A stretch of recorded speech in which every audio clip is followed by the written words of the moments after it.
મોટા સમાચાર નવસારીથી જ્યાં વેજલપુર વિસ્તારમાં આવેલું એક અપાર્ટમેન્ટ બેસી જતા ભયનો માહોલ જોવા મળી રહ્યો છે। 50 વર્ષ જૂનું છે આ અમરદીપ અપાર્ટમેન્ટ। ઇમારત બેસી જતા રહેવાસીઓએ ખાલી કરવાની પણ શરૂઆત કરી છે। 24 ફ્લેટના રહીશોએ માલ સામાન ખસેડ્યો હતો તો કેટલાક લોકોનો સામાન પોલીસ સાચવવામાં લાગી ગઈ છે।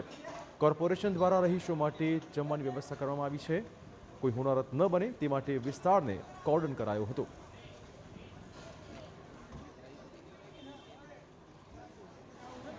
મકાન દબાઈ ગયું છે અચાનક અને અમે મકાન ખાલી કરતા છીએ બધે।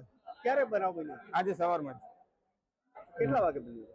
એ કઈ અંદાજ ખબર નથી, હું તો કારખાને હતો, અત્યારે આવ્યો ત્યારે ફોન આવ્યો ત્યારે તાત્કાલિક ખાલી કરવા આવી ગયો। કેવી રીતે બેસી ગયું? હવે એ તો ખબર નહીં કેવી રીતે, વધારે વરસાદના કારણે બેસી ગયું લાગે। કેટલા વર્ષ જૂનું છે? જૂનું તો 40 વર્ષ જૂનું છે।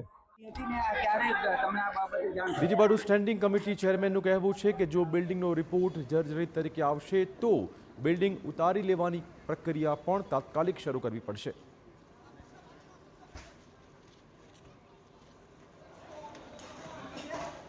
લાઈનમાં ઓલરેડી નોટિસ આપેલી હતી, એટલે અમને હાલમાં ને ઉતરવા પહેલા સ્ટ્રક્ચરલ હમણાં અમારા જે એન્જિનિયર્સને જે હમણાં ટૂંક સમયમાં અહીંયા પહોંચે છે એટલે તાત્કાલિક એમના પાસે રિપોર્ટ લઈને જો બધી પરિસ્થિતિ જોતા તો એવું લાગે છે કે કદાચ બિલ્ડિંગ ઉતારવું જ પડે અને જો ઉતારવું પડે એવી પરિસ્થિતિનો રિપોર્ટ આવે તો તાત્કાલિક બિલ્ડિંગ ઉતારવાની કાર્યવાહી તરફ આગળ વધશે।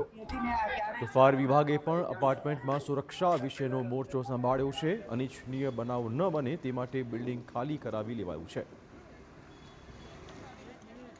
તાજેતરાળો છે એટલે સાવચેતીના ભાગરૂપે લોકોને બિલ્ડિંગ ખાલી કરવા માટે જણાવેલું છે। બિલ્ડિંગ ખાલી કરાવી દીધું છે, ઇવન એમનો સામાન પણ ખાલી કરાવી દીધો છે અને હવે બિલ્ડિંગની અંદર કોઈને પ્રવેશ કરવા દેવામાં નહીં આવે અને પોલીસની ટીમ, ફાયરની ટીમ, એસ્ટેટ વિભાગ અને અમારા પદાધિકારીઓ બી અત્યારે ઘટના સ્થળ પર હાજર છે।